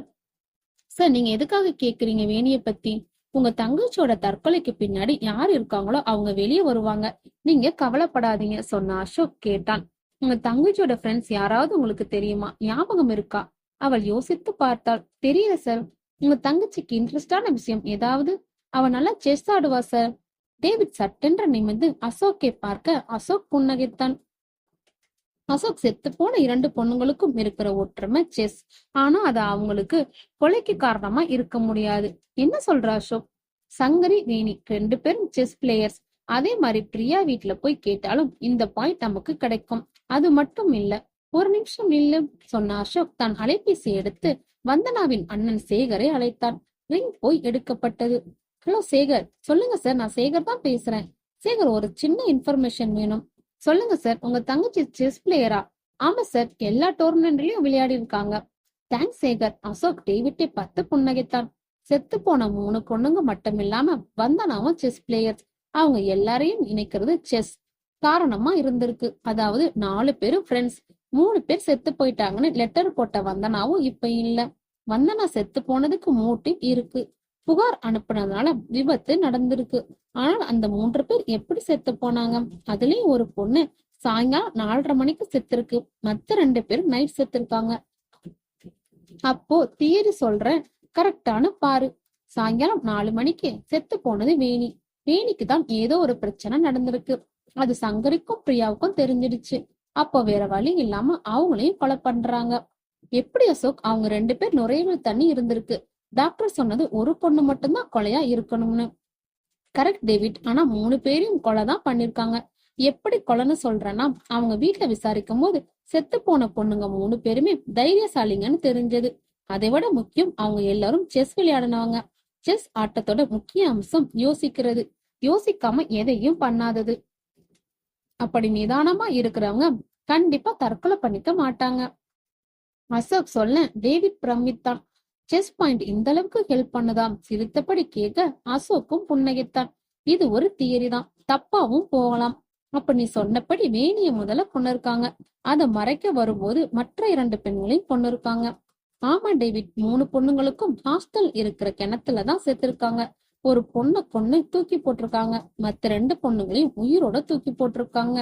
அசோக், எஸ் டேவிட், டாக்டர் சொன்னது கரெக்டா வருது. 2 பொண்ணுங்க நுரையில தண்ணி இருக்கு, ஒரு பொண்ணோட நுரையில தண்ணி இல்ல. அசோக் சொல்ல டேவிட் தலையசைத்தான். அப்போ அடுத்தது என்ன பண்றது? நாம 2 பேரும் சேர்ந்து சண்டை போட்டு ரொம்ப நாளாச்சு இல்ல? அசோக் பொண்ணையுடன் கேட்க டேவிட் சிரித்தான். கேட்டான், யாரை? வின்சென்டை தூக்க போறோம் என சொல்ல அவன் மௌனமாக சிரித்தான். ஹாஸ்டல் கேட்டின் முன் காரை நிறுத்திய டேவிட் ஒலி எழுப்பினான். செக்யூரிட்டி மூடி வர வின்சென்ட் இருக்காரா, நாங்க அவரோட ஃப்ரெண்ட்ஸ், டேவிட் சொல்ல செக்யூரிட்டி நம்பினான். கேட்டை திறந்து விட்டான். அசோக் அவனை நடக்க வச்சு கூப்பிட்டு போறாமா இல்ல தூக்கிட்டு போறாமா டேவிட் கேட்க அசோக் புன்னகைத்தான். அவனோட விதி எப்படியோ அப்படி. ஹாஸ்டல் ரிசப்ஷன் முன் காரை நிறுத்தினான். டேவிட் இறங்கிய அசோக் அந்த இடத்தை சுற்றி நோட்டமிட்டான். மாணவிகள் வகுப்பறைகள் இருந்ததால் ஹாஸ்டல் வெறிச்சோடு இருந்தது. மெஸ்ஸில் உணவு இடைவெளிக்கான சமையல் நடந்து கொண்டிருந்தது. வார்டன் அலுவலகத்தை அடைந்த அசோக், டேவிட் இருவரும் வெளியில் நின்றனர். தன் சீட்டில் இருந்தபடி டிவி பார்த்து கொண்டிருந்த வின்சென்ட் அவர்களை நிமிர்ந்து பார்த்தான். யார் வேணும் என்று கேட்டான். இருவரும் உள்ளே நுழைந்தனர். வின்சென்ட்டுக்கு எதிரான இருக்கையில் அமர்ந்தனர். வின்சென்ட் இருவரையும் குழப்பமாக பார்த்தான். என்ன வேணும் கேட்ட வின்சென்டை பார்த்த அசோக் புன்னகைத்தான். ஒரு தற்கொலை பண்ணணும், நீதான் எல்லாரையும் தற்கொலை நல்லா பண்ணுவேன்னு ஊர்ல பேசிக்கிறாங்க. வின்சென்ட் கோவமானான். என்ன உளற? யார் நீ? தமிழ்நாட்டுல என்ன பார்த்து இந்த கேள்வி கேட்கிற முதல் நீ. டிவியில விஜய் சொல்ல டேவிட் புன்னகைத்தான். வின்சென்ட், எனக்கு உன்னை விசாரிக்கணும், நீ என் கூட வரணும் அசோக் சொல்ல வின்சென்ட் இருவரையும் பார்த்தான். நான் யாருன்னு தெரியாம நீங்க 2 பேரும் வந்து சிக்கிட்டீங்க சொன்னவன் சட்டென்று எழுந்து அருகில் இருந்த மெஸ்ஸிற்குள் ஓடினான். அதை கொஞ்சமும் எதிர்பார்க்காத அசோக், டேவிட் இருவரும் அவனை துரத்தினர். மெஸ்ஸுக்குள் நுழைந்த வின்சென்ட் புன்னகைத்தான். உங்களை பார்த்து பயந்து ஓடிட்டேன்னு நினைச்சீங்களா என கேலியாக சொன்ன வின்சென்ட் கத்தினான். ராபர்ட், சங்கர், ஜேம்ஸ் எல்லாரும் வெளியே வாங்கடா. மெஸ்ஸில் சமையல் வேலை செய்து கொண்டிருந்த ராபர்ட், சங்கர், ஜேம்ஸ் மூவரும் இன்னும் இருவரும் அசோக், டேவிட் இருவரையும் சூழ்ந்து கொண்டனர். அவங்க 2 பேரும் என்னை பத்தி தெரிஞ்சுக்கணுமா, ஆரம்பிங்கடா. ராபர்ட் அசோக்கை பிடிக்க முனைந்தான். அசோக் அவனுக்கு வாய்ப்பளிக்கவில்லை. ராபர்ட் எதிர்பாராத நொடியில் அசோக்கின் வலதுகால் ராபர்ட்டின் முகத்தை தாக்க ராபர்ட் நிலை குலைந்தான். ஜேம்ஸ் கையில் பெரிய கரண்டியுடன் ஓடி வந்தான். எந்த திட்டமிடலும் இல்லாது காட்டுத்தனமாக கரண்டியை காற்றில் வீசினான். டேவிட் தலையை பின்னால் இருந்து தாக்க முயன்ற கரண்டியை அசோக் எட்டி உதைக்க ஜேம்ஸ் கரண்டியை நழுவ விட்டான். கீழே விழுந்த ஜேம்ஸ் பதறி எழ முற்பட்ட அசோக் அந்த கரண்டியை கையில் எடுத்தான். ஆயுதம் வச்சிருந்தா மட்டும் பத்தாது, அதை எப்படி யூஸ் பண்ணணும்னு தெரியணும் சொன்ன அசோக் ஜேம்ஸை பார்த்து புன்னகைத்தான். ஜேம்ஸ் குழப்பத்துடன் பார்க்க அசோக் அவன் மீது எரிந்த கரண்டி கூறி தவறாமல் அவனை தாக்கியது. பெற்றவனை சத்தமாக அழைத்தபடி மயங்கினான். சங்கரை டேவிட் மடக்கியிருந்தான். சங்கரின் கை கால்கள் மடக்கிவிட்ட டேவிட் அப்படியே அவனை உருட்டிவிட அவன் கீழே உருண்டான். நடப்பதையெல்லாம் பார்த்து கொண்டிருந்த வின்சென்ட் கத்தினான். அவங்க 2 பேரையும் பிடிங்கடா, பிடிங்கன்னு. டேவிட் பணியாட்கள் இருவர் 2 கைகளையும் பிடித்துக் கொள்ள சூடான சாம்பார் வழியை தூக்கிய வின்சென்ட் டேவிட்டை நோக்கி நடந்தான். மாட்டிக்கிட்டீங்களா? இன்னும் 5 நிமிஷத்துல லஞ்ச் அவர் ஸ்டார்ட் ஆயிடும், ஸ்டூடெண்ட்ஸ் எல்லாம் வந்துருவாங்க. கேலியாக சிரித்தபடி வின்சென்ட் சொல்ல அசோக் விரைந்தான். அங்கிருந்த கிளவுஸை எடுத்து கையில் மாட்டினான். கொதித்து கொண்டிருந்த சூடான நீரை வாட்டர் ஜக்கில் எடுத்தான். எடுத்த வேகத்தில் பணியாட்கள் இருவர் மீதும் அதை ஊற்ற டேவிட் அவர்களிடமிருந்து விடுபட்டான். அதே வேகத்தில் எதிர் நின்ற வின்சென்டின் சாம்பார் வழியை எட்டி உதைத்தான். அது தரையில் சிதறியது. வின்சென்ட் தப்பிக்க வெளியே ஓட முயன்றான். டேவிட் அவனை துரத்த மெஸ்ஸின் வாசலை அடைந்த வின்சென்ட் திகைத்தான். அசோக் கையில் வாட்டர் ஜக்குடன் புன்னகைத்தான். வேண்டாம், வின்சென்ட் பயந்தபடியே பின்வாங்க. சாரி வின்சென்ட், லஞ்ச் அவர்ஸ்ல ஸ்டூடெண்ட்ஸ் வந்துட்டாங்கன்னா உன்னை கொண்டு போறது ரொம்ப கஷ்டமாயிடும். சூடான நீரை வின்சென்ட் மீது அசோக் ஊற்ற வின்சென்ட் துடித்தான். டேவிட்டை பார்த்த அசோக் சீக்கிரம் என்று கண் காட்டினான். டேவிட் ஒரே நிமிடத்தில் வின்சென்டின் தாடையை நுறுக்கி அவனை உடனடி மயக்கத்திற்கு உட்படுத்தினான். இருவரும் வின்சென்டை கைத்தாங்களாக பிடித்தன. காருக்கு கொண்டு போய் அவனை பின்சீட்டில் கிடத்தின. டேவிட் காரை எடுத்தான். செக்யூரிட்டி வின்சென்டை பார்த்து என்னாச்சு என்று பதற, வார்டன் சார் தவறி விழுந்துட்டாரு, சுடுதண்ணி அவர் மேல கொட்டிடுச்சு, ஹாஸ்பிட்டலுக்கு கொண்டு போறோம். டேவிட் பதட்டமாக சொன்னபடி காரை செலுத்தினான். கார் ஹாஸ்டலை விட்டு வெளியேறுது. சாலையிலும் கலந்தது. மயக்கம் தெளிந்து எழுந்து பார்த்த வின்சென்ட் எந்த இடம் இது என்று சுற்றுமுற்றும் பார்த்தான். அவன் எதிரில் அசோக், கார்த்திக், டேவிட் மூவரும் புன்னையுடன் அமர்ந்திருக்க வின்சென்ட் தன் முகத்தில் ஆங்காங்கே பிளாஸ்டிக் ஒட்டப்பட்டிருப்பதை உணர்ந்தான். யார் இவர்கள்? ஏதோ வில்லங்கம். தனக்குள் எண்ணிய வின்சென்டை பார்த்து புன்னகைத்தான் அசோக். என்ன வின்சென்ட், நாங்க சில கேள்விகள் கேட்போம், அதுக்கு சரியா பதில் சொல்லிட்டு நீ உன் வீட்டுக்கு போகலாம். யார் நீங்களா? நான் யாரோட ஆள்னு தெரியாம தூக்கிட்டு வந்துட்டீங்க என வின்சென்ட் கத்த, நிஜமாவே தெரியல, தெரிஞ்சுக்கலாம்னு சொல்லு. நீ யாரோட ஆளு? இந்த கடத்தினது மட்டும் தலைவருக்கு தெரிஞ்சதுன்னா உங்களோட சாவை யாராலையும் தடுக்க முடியாது என வின்சென்ட் சொல்ல, கார்த்திக் அவனை பல்லார் என்று அறைந்தான். வேண்டாம் கார்த்திக், ஆல்ரெடி நிறைய வாங்கியிருக்கான் என டேவிட் புன்னகைக்க, என்னோட கோட்டை இன்னும் மிச்சம் இருக்கே என கார்த்திக் சிரித்தான். என்கிட்ட இருந்து உங்களுக்கு எந்த தகவலும் வராது என வின்சென்ட் தீர்க்கமான சொல்ல அசோக் எழுந்தான். என்னாச்சு அசோக், எழுந்துச்சிட்ட என டேவிட் கேட்க, அவன் இப்ப சொல்ற மனநிலை இல்ல. சரி, என்ன பண்ணலாம்? சொல்ற மனநிலைக்கு மாத்தணும். புரியல. அவனை அண்டர் கிரவுண்ட்ல இருக்கிற டார்க் ரூம்ல அடைச்சு வைப்போம் 2 நாள். தனிமை, இருட்டு, இந்த 2 போதும், அவனே சொல்லிடுவான் அசோக் சொல்ல டேவிட் புன்னகைத்தான். சொன்னதுக்கு அப்புறம் இவனை என்ன பண்ண போறோம்? வெளியே விட போறோமா? இவன் இந்த கேஸ்ல முக்கியமான குற்றவாளி. இவன் வெளியே இருந்தா மெயின் கல்பிரிட் உஷாராயிடுவான். அதுவும் இல்லாம இவன் நம்ம 3 பேரையும் பார்த்திருக்கான். அதனால இந்த கேஸ் முழுசா முடியற வரைக்கும் இவன் டார்க் ரூம்ல தான் இருக்கணும். அதுக்கப்புறம் போலீஸ்ல ஹேண்ட் ஓவர் பண்ணிடலாம் அசோக் சொல்ல டேவிட் புன்னையுடன் தலையசித்தான். தென்னவன் இரவு உடையில் இருந்தார். தனக்கு முன் நின்றிருந்தவனை ஏறிட்டார். அவன் ஆஜான பாவமான இருந்ததை கண்டவர் கேட்டார், உன்னோட பேர் என்ன சொன்ன? ஆண்டனி சார். இதுக்கு முன்னாடி எத்தனை கொலை பண்ணிருக்க? 8 பேர், எல்லாரும் விஐபி.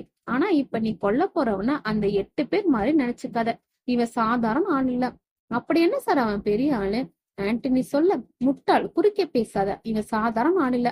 ஆனா அதே நேரத்துல இவன் கண்டிப்பா சாகணும்.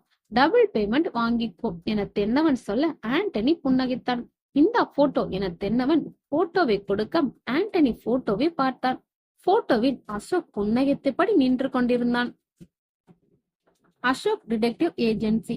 அசோக் அமர்ந்தபடி யோசித்துக் கொண்டிருந்தான். அவனையே பார்த்த டேவிட் என்னாச்சு என்று கேட்க, இந்த கேஸ்ல குற்றவாளி இவன் தான் தெரியுது.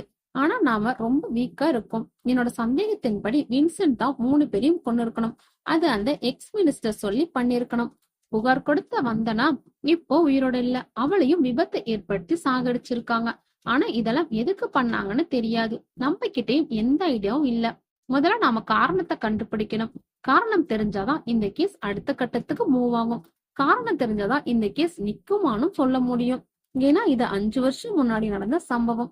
குற்றவாளிய போலீஸ் அரெஸ்ட் பண்ணாலும் நிரூபிப்பதற்கான வாய்ப்பு ரொம்ப கம்மி. அசோக் யோசனை சொல்ல டேவிட் புரிந்து கொண்டான். அப்ப என்ன பண்ண முடியும் நம்மளால? யோசிக்கணும். கலிவரதன் சார கூப்பிட்டு சொல்லிடலாமா? வேண்டாம், நம்மளால எது வரைக்கும் முடியுதுன்னு பாப்போம் என சொல்ல, வின்சென்ட் எப்படி இருக்கான்? கொடுக்கற சாப்பாட்ட சாப்பிட்டுக்கிறான். அப்படியேதான் இருக்கான். அவன் கிட்ட ஒன்னும் தேறுற மாதிரி தெரியல அசோக். டேவிட் சொல்லு அசோக். ஸ்கோபோஃப்ளோமின் அசோக் சொல்ல டேவிட் திடுக்கிட்டான். அது ரொம்ப ஆபத்தாச்சு. ஆமாம், டெவில்ஸ் பிரேத்துன்னு சொல்லுவாங்களே, அதுதானே இது? ஆமாம், அது தடை செய்யப்பட்ட மருந்து. டேவிட் சொல்ல அசோக் சிரித்தான். இப்போது நம்ம நாட்டுல தடை செய்யப்பட்ட மருந்துகள் எவ்வளவு இருக்குன்னு உனக்கு தெரியுமா? தடை செய்யப்பட்ட மருந்துகள் பெரும்பாலும் நம்ம நாட்டுல கிடைக்குது. மெடிக்கல் மாஃபியா வேற. அது பத்தி பேசினா இன்னைக்கு நாள் ஃபுல்லா பேசலாம் சொன்ன அசோக் தொடர்ந்தான். என்னோட கவலை வேற. நாம அவனுக்கு கொடுக்கிற மருந்தோட அவனோட உயிரை எடுக்காம இருக்கணும், அவ்வளவுதான். டார்க் ரூம்ல இருந்தா 2 நாள் தானே சொல்லுவான்னு நினைச்சேன். ஆனா அவனுக்கு வில் பவர் ஜாஸ்தி. வேற வழி இல்ல டேவிட், அவனுக்கு கொடுத்துதான் ஆகணும் என டேவிட் யோசித்தான். சம்மதமாய் தலையும் அசைத்தான். இருவரும் படிக்கட்டுகளில் இறங்கினர். அசோக் தன் தரையில் குளிர்சாதனை பெட்டியில் பத்திரமா வைத்திருந்த அந்த மருந்தை எடுத்தான். மிக கவனமாக அதன் சீலை உடைத்தவன் சிரஞ்சில் ஏற்றிக்கொண்டான். டேவிட் அறையின் கதவை திறந்தான். வின்சென்ட் புன்னகைத்தான். இன்னும் எத்தனை நாள் என்னை இங்க அடைச்சு வச்சாலும் உங்களுக்கு எந்த விதமான பயனும் இருக்காது.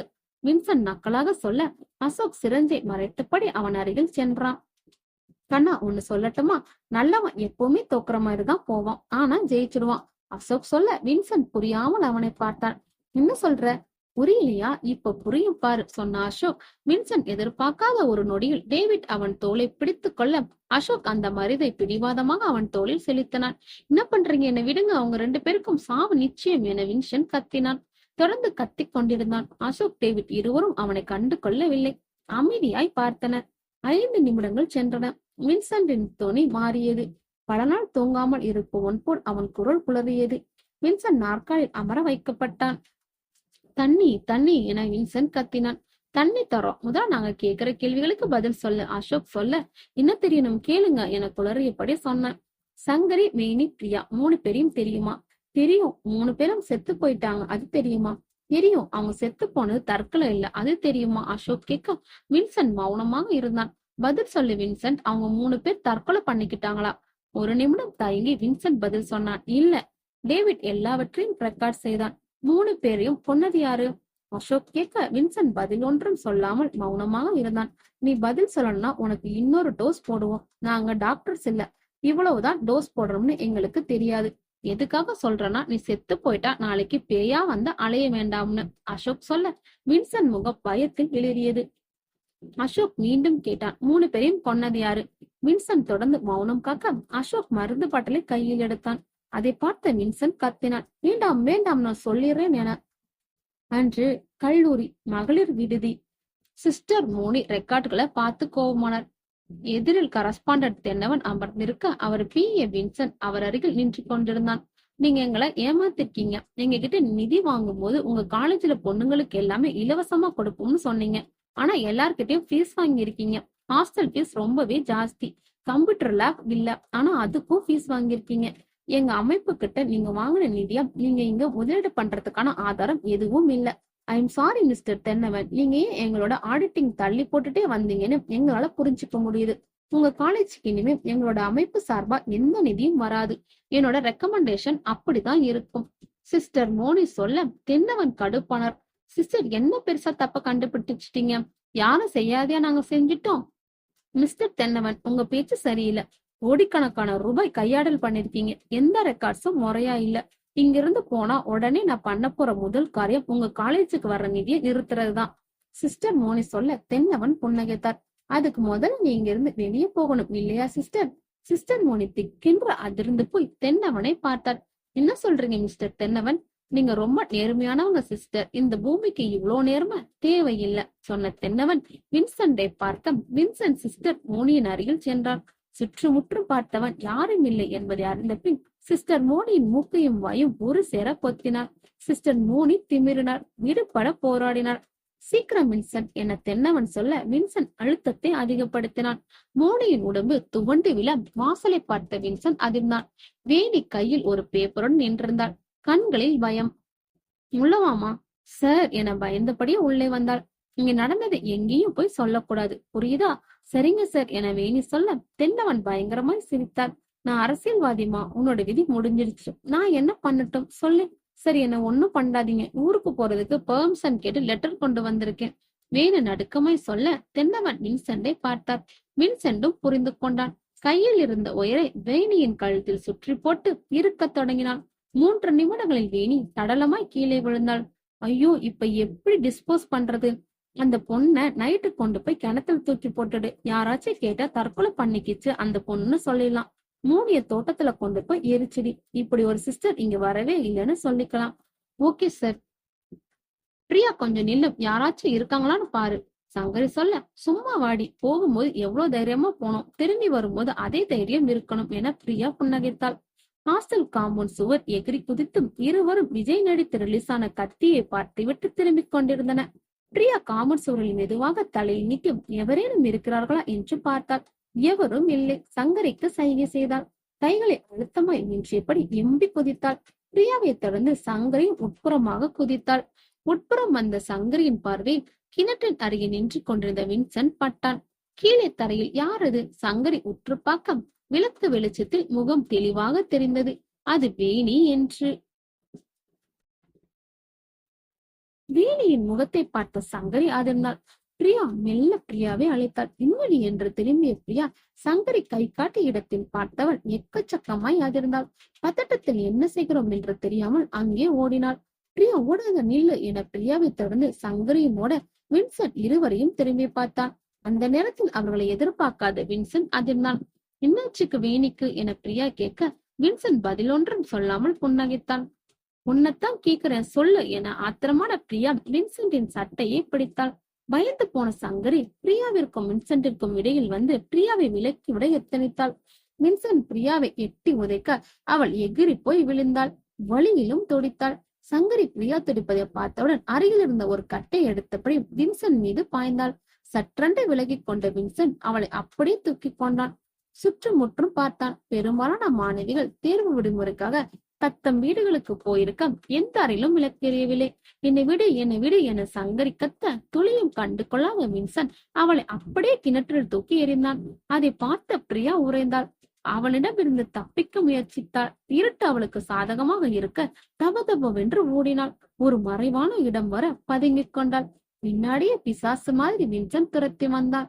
பிரியாவை காணாது திகைத்தான்.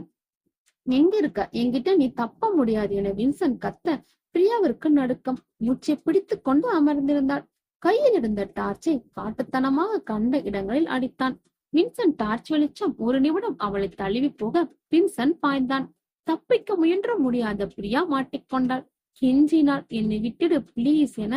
பிரியாவின் நீண்ட கூந்தலை பற்றிய வின்சென்ட் அவளை அப்படியே தரதரவென்று இழுத்து போனான். ஒன்றும் செய்ய இயலமாய் தவிப்பாய் அவனை பார்த்தாள் பிரியா. கிணற்றின் அருகில் வந்தவன் அவளை தூக்கினான். அவள் ஏதோ சொல்ல முற்பட கண்டு கொள்ளாமல் அவளை அப்படியே கிணற்றில் தூக்கி எறிந்தான். தொம் என்ற சத்தத்துடன் பிரியா கிணற்றுக்குள் விழுந்தாள். செத்து கிடந்த வேணி அருகில் வந்தான் வின்சென்ட். வேணியின் உடலை தூக்கி கிணற்றில் போட்டான். அனாவசியமா 2 கொலைகள் செய்வதாகிவிட்டது. ஐயாவிடம் சொன்னால் அவர் எப்படி எடுத்துக்கொள்வார்? வின்சென்ட் யோசித்தபடி ஒரு சிகரெட்டை பற்ற வைத்தான். புகை அவனுடைய பதட்டத்தை ஓரளவு குறைத்திருந்தது. தென்னவனுக்கு அழைத்தான். ரிங் போய் எடுக்கப்பட்டது. சொல்லு வின்சென்ட், வேலையை முடிச்சிட்டியா? ஐயா, அதில் ஒரு சிக்கல். சிக்கலா? என்னது? வேணியோட ஃப்ரெண்ட்ஸ் 2 பேர் வேணியோட பணத்தை பாத்துட்டாங்க.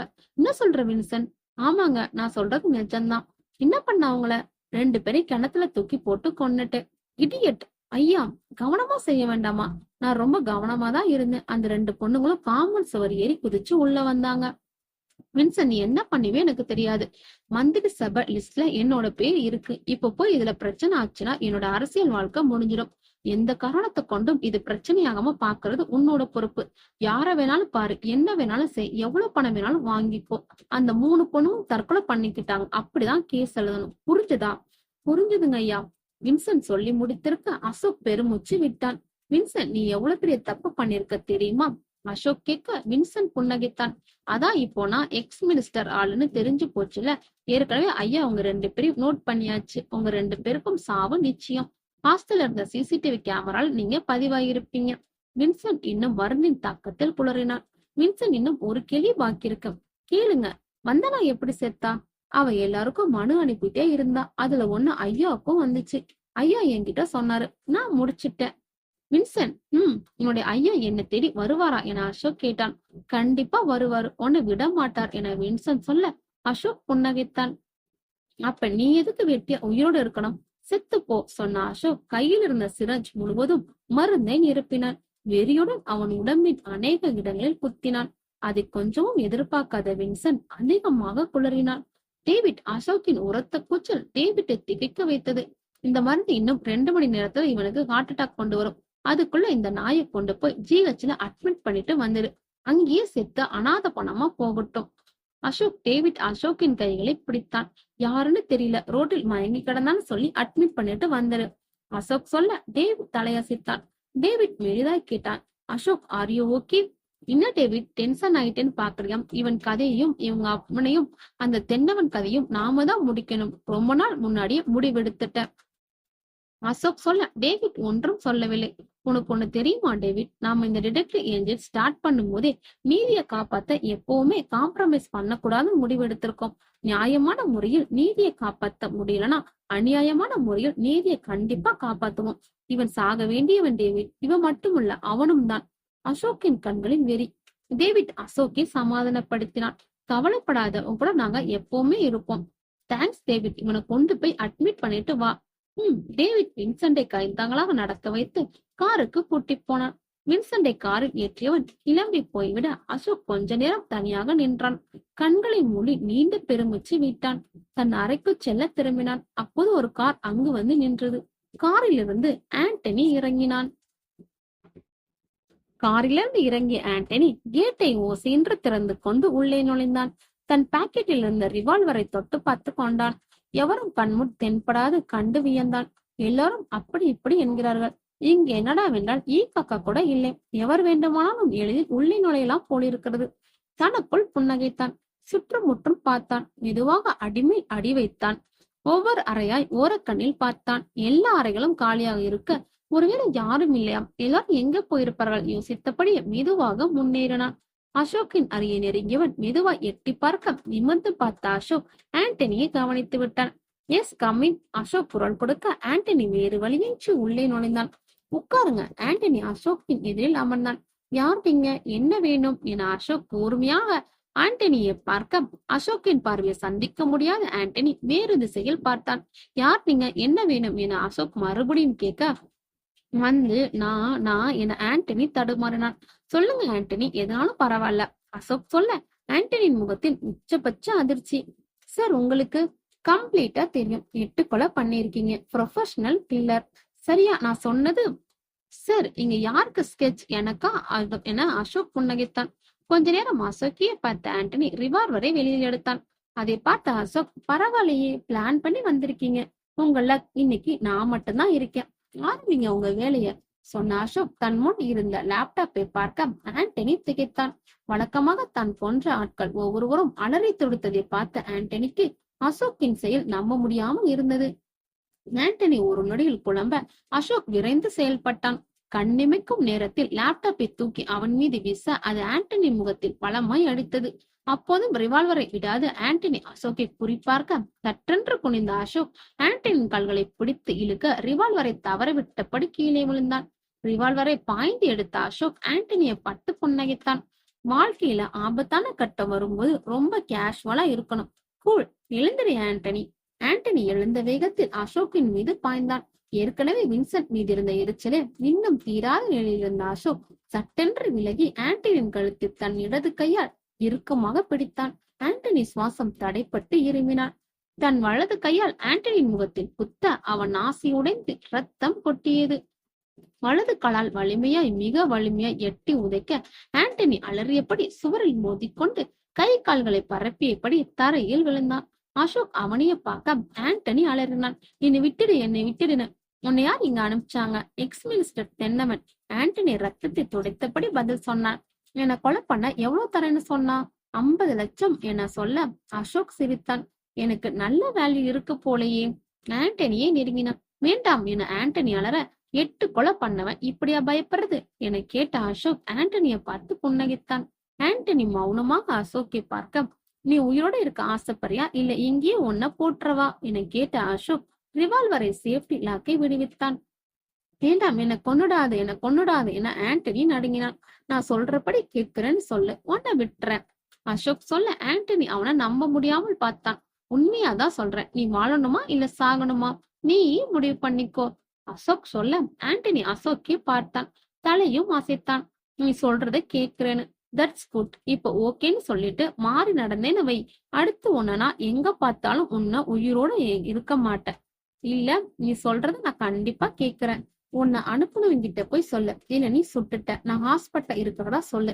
அவனோட பிஏவை பிடி. அந்த எக்ஸ் மினிஸ்டரோட அடுத்த 2 வாரத்துக்கான ஷெட்யூல் எனக்கு தெரிஞ்சாகணும் அசோக் சொல்ல ஆண்டனி பயமாய் கேட்டான். அது எதுக்கு உனக்கு? சொன்னதை செய் அசோக் சொல்ல ஆண்டனி பயமாய் தலையாசித்தான். இந்த உன்னோட ரிவால்வர், உள்ள எல்லா புல்லட்டும் இருக்கு அசோக் கொடுக்க ஆண்டனி வாங்கினான். ஆண்டனி, உனக்கு ஒரு ஃப்ரீ அட்வைஸ். அடுத்த முறை யாரையாவது போடணும்னு போகும்போது அவன் யாருன்னு தெரிஞ்சுட்டு போ. இப்ப நீ போகலாம். என்ன போன்ல கான்டாக்ட் பண்ணாத, நீ மாட்டிக்குவ. மெயில் பண்ணு. தலையசைத்த ஆண்டனி எல தடுமாறினான். அவன் கைகளை பிடித்து தூக்கிவிட்ட அசோக் வெளியே நடத்தி கொண்டு வந்தான். உன்னோட காரா அது, போயிடுவியா என அசோக் கேட்க ஆண்டனி தலையசைத்தான். மெல்ல வெளியே சென்ற ஆண்டனி தன் காரில் ஏறினான். அசோக்கை திரும்பி பார்க்க அவன் மொபைலில் யாருன்னோ பேசுவது தெரிந்தது. ஆண்டனி மனிதன் நினைத்தான், உண்மையாவே நீ சாதாரண ஆள் இல்ல அசோக் என. தென்னவன் வீடு. ஆண்டனி தென்னவன் வர காத்திருந்தான். கொஞ்ச நேரத்தில் தென்னவன் அங்கு வந்தார். ஆண்டனி முன்னிருந்த நாற்காலில் அமர்ந்தார். வேலையால் இருவருக்கும் காஃபி கொண்டு வந்து கொடுத்தான். எது சுகர் கம்மி என கேட்க, இதுங்கய்யா சொன்ன ராமையா ஒரு கோப்பையை தனியாக எடுத்து தென்னவிடம் கொடுத்தான். காஃபி எடுத்துக்க ஆண்டனி என தென்னவன் சொல்ல, ஆண்டனி காஃபியை எடுத்துக்கொண்டான். என்னாச்சு? தென்னவன் ஆண்டனி கண்களை பார்த்து கேட்க, முடிஞ்சது. என்ன முடிஞ்சது? அசோக்க சுட்டுட்டேன். அப்படியா என தென்னவன் சிரித்தார்.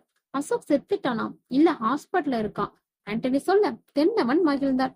காஃபி குடி தென்னவன் சொல்ல, ஆண்டனி காஃபியை குடித்தான். காஃபியை குடித்து முடித்து ஆண்டனியை பார்த்த தென்னவன் சிரித்தார்.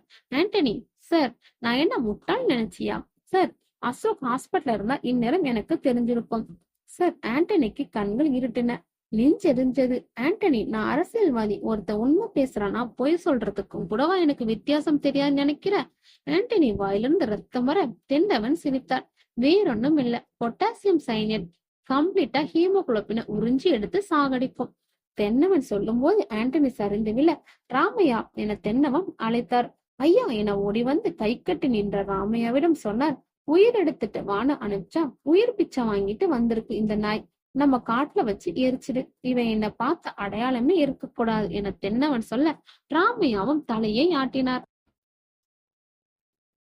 டேவிட் வின்சென்ட்டை அரசு மருத்துவமனையில் சேர்த்து விட்டு திரும்பி வந்த போது கார்த்திக், திவ்யா இருவரும் இருந்தனர். அசோக் எங்கேயாவது பாத்தியாம்? கார்த்திக் கேட்க டேவிட் திகைத்தான். இல்லையே, இங்க இல்லையே. இல்ல, எல்லா இடமும் தேடி பார்த்தேன். நீங்க 2 பேர் எங்க போயிருந்தீங்க? காலேஜ்ல வேற ஏதாவது சந்தேகத்துக்குறமான இருக்கான்னு அசோக் மானிட்டர் பண்ண சொன்னதால அங்க போயிருந்தோம். அப்படி ஒண்ணும் அங்க இல்ல. டேவிட் தனக்குள் யோசித்தான். எங்க போயிருப்பான்?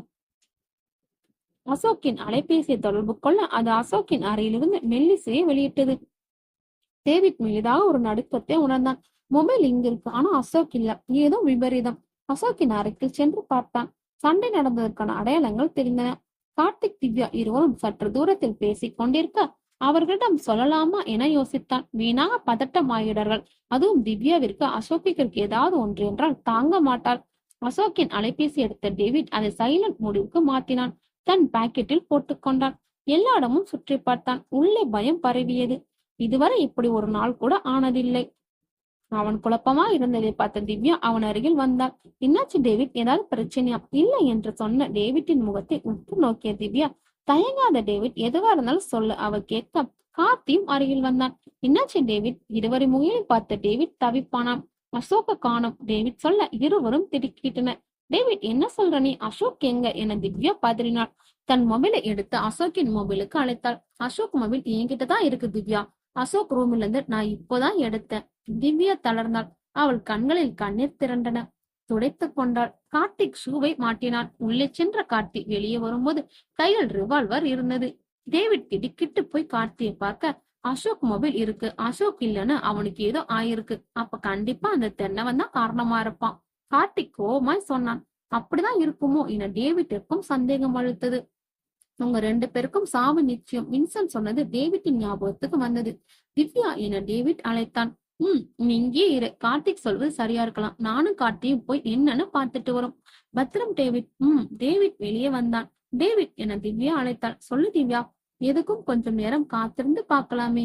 இல்ல திவ்யா, அந்த தென்னவன் ரொம்ப மோசமானவன். அவன் குறி வச்சுட்டானா கண்டிப்பா நிறைவேற்றாம விட மாட்டான். நாங்க போயிட்டு வரோம், நீ இங்கே இரு. திவ்யா தலையசித்தாள். கார்த்திக் காரில் ஏறிக்கொள்ள டேவிட் காரை ஸ்டார்ட் செய்தான். திவ்யா மனம் கலங்கி போயிருந்தாள். இதுவரை இந்த மாதிரி ஆனதில்லை. எந்தன பிரச்சனை என்றாலும் தன் வழியில் இருக்கும் அசோக் அவ்வளவு எளிதில் ஏமாந்திருப்பானா? மனம் நம்ப மறுத்தது. கடவுளே, அசோக் எந்த பாதிப்பும் இல்லாமல் வர வேண்டும். மனம் இடைவிடாமல் வேண்டிக் கொண்டது. முதலில் கோவிலிருந்து ஈரோடு வந்த பேருந்து பயணத்தில் அவனை சந்தித்த முதல் இதுவரையிலான எல்லா ஞாபகங்களும் அவள் மனதில் வந்து போயின. கலக்கத்துடன் காத்திருந்தாள். அதே நேரம் கார்த்தியும் டேவிட்டும் சோலார் வளைவில் திரும்ப எதிரில் பார்த்த டேவிட் உற்சாகத்தில் கத்தினான். அசோக்! கார்த்தி டேவிட்டின் பார்வை போன திசையில் பார்க்க எதிரில் மிக கேஷுவலாய் புல்லட்டில் அசோக். காரை நிறுத்திய டேவிட் அசோக் என கத்தினான். டேவிட் கார்த் இருவரும் அசோக் பார்த்துவிட அருகில் வந்தான். புன்னகைத்தான். எங்க கிளம்பிட்டீங்க 2 பேரும்? கேக்குறியா? உன்னை காணும்னு நாங்க 2 பேர் பதறிட்டோம் என கார்த்திக் சொல்ல 3 பேரும் திருத்தினான் டேவிட். திவ்யா கண்ல தண்ணி வந்துடுச்சு என அசோக் சிரித்தான். நான் என்ன குழந்தைய காணாம போறதுக்கு? டேவிட் கேட்டான். எங்க போயிருந்தான்? சும்மா கார்த்தியோட புல்லட் எடுத்துட்டு ஒரு ரவுண்டு போலாம்னு தோணுச்சு. அதான் என டேவிட் அசோக்கே நம்பவில்லை. ஏன் மொபைல் எடுத்துட்டு போகல? அசோக் பதில் சொல்லாத புன்னகைத்தான். டேவிட் கிலோமீட்டர் பார்த்தான். எங்கேயோ அதிக தூரம் போய்விட்டு வந்திருக்கான். சரி, நல்லபடியா வந்தானே. தேங்க்யூ ஜீசஸ் என டேவிட் மானசீகமா நன்றி சொன்னான். வாங்க போகலாம் என அசோக் சொல்ல கார்த்தி புல்லட்டிற்கு மாறினான். அசோக் காரில் ஏறிக்கொண்டான். காரை ஓட்டிய டேவிட் சொன்னான். எங்கேயாவது போனா அட்லீஸ்ட் சீட் எழுதி வச்சுட்டு போ. திவ்யா பாவம், அவ முகத்தை பார்க்க முடியல. அவ்வளவு கோரமாவா இருக்கு என அசோக் புன்னகைக்க டேவிட் சிரித்தான். கார் ஏஜென்சி முன் நிற்க அசோக் இறங்கினான். வாசலை பார்த்தவன் அதிர்ந்தான். திவ்யா வாசலிலேயே அமர்ந்திருந்தாள். அசோக்கை பார்த்தவனின் கண்கள் மலர்ந்தன. எங்க போன என திவ்யா கேட்க, சும்மா அப்படியே என அசோக் முடித்திருக்கவில்லை. திவ்யா ஒன்றும் பேசவில்லை. அவள் விழிகளில் திரண்ட கண்ணீரை துடைத்தாள். என்ன கார்த்தி இது என அசோக் கேட்க, அவ அழுதுட்டா, நாங்க அழல, அவ்வளவுதான் வித்தியாசம் என சொன்ன கார்த்தி தன்னுடன் சேர்த்து அணைத்துக் கொண்டான். டேவிட் கண்கள் கலங்க பார்த்து கொண்டிருந்தான். சரி, இன்னைக்கு எல்லாருக்கும் நான் ட்ரீட் தரேன் என அசோக் சொல்ல டேவிட்டுக்கு மட்டும் குழப்பம் மேலோங்கியது. பேச முடியாம அசோக் ட்ரீட் கொடுக்கும் பழக்கமே இல்லையே. திவ்யாவும் அசோக் என அழைத்தான். சாரி, இனிமே சொல்லாம எங்கேயும் போகல. என்ன வேணும்? ஒண்ணு வேண்டாம், உனக்கு பிடிச்ச பன்னீர் ஃப்ரைட் ரைஸ் சொல்றேன். திவ்யாவிற்கு புன்னகை வந்தது. டேவிட், உனக்கு என்ன வேணும்? அசோக் கேட்க காதில் கிசுகிசுத்தான். சாப்பிடுற மனநிலைமையா நாம இருக்கும், எப்ப வேணாலும் நம்மள தேடி ஆளுங்க வருவாங்க. அசோக் சிரித்தான். நீ அந்த பக்கம் போன உடனே இந்த பக்கம் ஒருத்தன் வந்துட்டான். ஐயோ, அப்புறம் அப்புறம் என்னாச்சு? பாவம், செம்மடி அவனுக்கு, போயிட்டான். டேவிட்டுக்கு சிரிப்பு வந்தது. இருந்தாலும் மெயின் வில்ல இன்னும் இருக்கானே. டேவிட் கேட்க அசோக் புன்னகைத்தான். அப்படியா? இன்னும் இல்லையா? டிவி நியூஸ் போட்டு பார். டேவிட் பதட்டமானான். டிவியை ஆன் செய்தான். பிளாஷ் நியூஸ் ஓடிக்கொண்டிருந்தது. முன்னாள் அமைச்சர் தென்னவன் மாரடைப்பால் மரணம். டேவிட் மனதிற்குள் மகிழ்ச்சியை உணர்ந்தான். இப்ப சொல்லு டேவிட், என்னோட ஃபேவரட் செட்டிநாடு சிக்கன் பிரியாணியை உனக்கும் சொல்லிடவா? ஒரு நிமிஷம் டேவிட் என அசோக்கை தனியாக அழைத்தான். சொல்லு டேவிட், என்ன பண்ண? என்ன நடந்து? சொல்லு அசோக், எனக்கு தலையே வெளிச்சிடும் போல இருக்கு என சொல்ல டேவிட் முகத்தையே பார்த்தான். அசோக் புன்னகைத்தான். சாப்பாடு வரும், சாப்பிட்டு முடி, அதுக்கப்புறம் என்ன நடந்துச்சுன்னு சொல்றேன். இரவு 8 மணி. அசோக், டேவிட், திவ்யா, கார்த்திக் 4 பேரும் சாப்பிட்டு விட்டு அமர்ந்திருந்தனர். கேஸ் முடிந்து விட்டது என்று அசோக் சொல்ல கார்த்திக், திவ்யா இருவரும் நம்ப முடியாமல் அசோக்கை பார்த்தனர். அசோக், இப்ப சொல்லு, என்ன நடந்தது என டேவிட் கேட்க அசோக் புன்னகைத்தான். ஆண்டனி கிளம்பி போய்விட அசோக் யோசித்தான். வெளிநாட்டிலிருந்து வந்த ஒரு சிஸ்டரை தென்னவன் கொண்டிருக்கான். அது இதுவரை எவருக்கும் தெரியவில்லை. வின்சென்ட் வாக்குமூலம் கொடுத்ததால் மட்டும்தான் தெரிகிறது. இதை வெளி உலகிற்கு சொன்னால் ஆதாரமா காட்டுவதற்கு ஒன்றுமில்லை. அப்படி ஒருத்தர் அங்கு வரவே இல்லை என்று வாதாடிடுவான். 3 மாதங்களை கொன்றுவிட்டு தற்கொலை என்று நாடகமாடி அதையும் உலக நம்ப வைத்து விட்டான். அதை புகார் கொடுத்த பெண்ணை விபத்தை ஏற்படுத்தி சாகடித்து விட்டான். வின்சென்டிற்கு தண்டனை கொடுத்தாகிவிட்டது. ஆனால் மூல காரணமாக இருக்கும் தென்னவனை சட்டப்படி ஒன்றுமே செய்ய முடியாது. இப்போது என்ன செய்ய வேண்டும் என அசோக் யோசித்தான். உங்க 2 பேருக்கும் சாவு நிச்சயம் என வின்சென்ட் சொன்னது ஞாபகத்திற்கு வந்தது. தென்னவனை விட்டு வைத்தால் கண்டிப்பாக ஆண்டனி அனுப்பது போல் வேறு யாரையாவது அனுப்பி வைப்பான். டேவிட், கார்த்திக், திவ்யா 3 ஆபத்து ஏற்படலாம் இருக்க என்ன செய்ய வேண்டும் யோசித்த அசோக் ஒரு முடிவிற்கு வந்தான். தான் வாங்கி வைத்திருந்த ஒரு அலைபேசியை எடுத்தான். அதில் புதிதாக ஒரு சிம் போட்டவன் தென்னவன் எண்ணிற்கு அழைத்தான். ரிங் போனது எடுக்கப்பட்டது. ஹலோ, தென்னவன் ஐயாவா பேசுறது? ஆமா, நான் தான். நீ யாரு? ஐயா, நான் உங்களோட அசோக் பேசுறேன். அசோக் நக்கலாக சொல்ல மறுமுனையில் தென்னவன் கடுப்பானார். என்ன விஷயம் சொல்லு, உங்ககிட்ட கொஞ்சம் பேசணும். எங்க பேசலாம்? உங்களுக்கு எங்க வசதிப்படும்? உங்ககிட்ட பேசுறதுக்கு எனக்கு ஒண்ணும் இல்ல, ஆனா எனக்கு இருக்கே. என்ன சொல்ற? பாவம் சிஸ்டர் மோனி, அசோக் சொல்ல மறுமுனையில் தென்னவன் அதிர்ந்தான். என்ன சார், சத்தத்தையே காணோம், இருக்கீங்களா? இப்போ உனக்கு என்ன வேணும்? ஒரு டீல் பேசுவோம். டீலா? தென்னவன் ஆச்சரியத்துடன் கேட்டார். ஆமா, டீல் தான். நீ ரொம்ப நேர்மையானவன், நல்லவன் கேள்விப்பட்டனே. யாரோ உங்ககிட்ட தப்பா சொல்லியிருக்காங்க. இது எனக்கு முன்னாடியே தெரிஞ்சிருந்தா ஆண்டனி அனுப்பியிருக்க மாட்டீங்க, கரெக்டா? அசோக் கேட்க தென்னவன் சிரித்தார். இப்போ உங்ககிட்ட என்ன இருக்கு? வின்சென்ட் கொடுத்த கிளியர் வாக்கு மூலம் ரெக்கார்ட் பண்ணி வச்சிருக்கேன். வேற ஒண்ணும் இல்ல. எவ்வளவு எதிர்பார்க்கிற? பெரியவங்க கிட்ட நான் இவ்வளவு வேணும்னு கராரா இருக்க மாட்டேன். நீங்க பார்த்து எவ்வளவு வேணாலும் சொல்லுங்க. 50 லட்சம் ஓகேவா? தென்னவன் கேட்க அசோக் அயர்னான். ஓகே, பணத்தை வாங்கிட்டு எல்லா ஆதாரத்தையும் என்கிட்ட கொடுத்துடணும். சரி, நீ ஃப்ரெஷ்ஷ கூப்பிட்டு அந்த 3 பொண்ணுங்க தற்கொலை தான் பண்ணிக்கிட்டாங்கன்னு சொல்லணும். அது வேணுமா?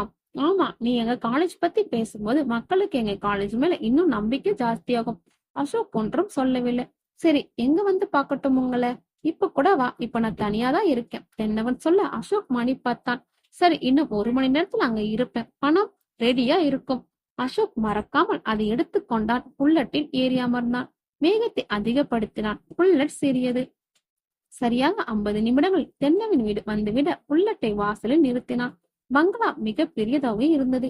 காம்பவுண்ட் கிட்ட திறந்த அசோக் நான் எதுவும் இருக்கிறதா என்று பார்த்தான். இல்லை. மெல்ல முன்னேறினான். Welcome mister Ashok. குரல் கேட்டு நிமிர்ந்த அசோக் முன் தென்னவன் நின்றிருந்தார். அவருடன் 4 பேர். என்ன அசோக், இவங்க யாருன்னு பாக்குறியா? நீ தான் வீரனாச்சே. ஒருத்தனை வச்சு உன்னோட போட முடியாது. அதனால 4 பேர். இவங்க 4 பேர் கொலை பண்றதுல ரொம்ப எக்ஸ்பர்ட்.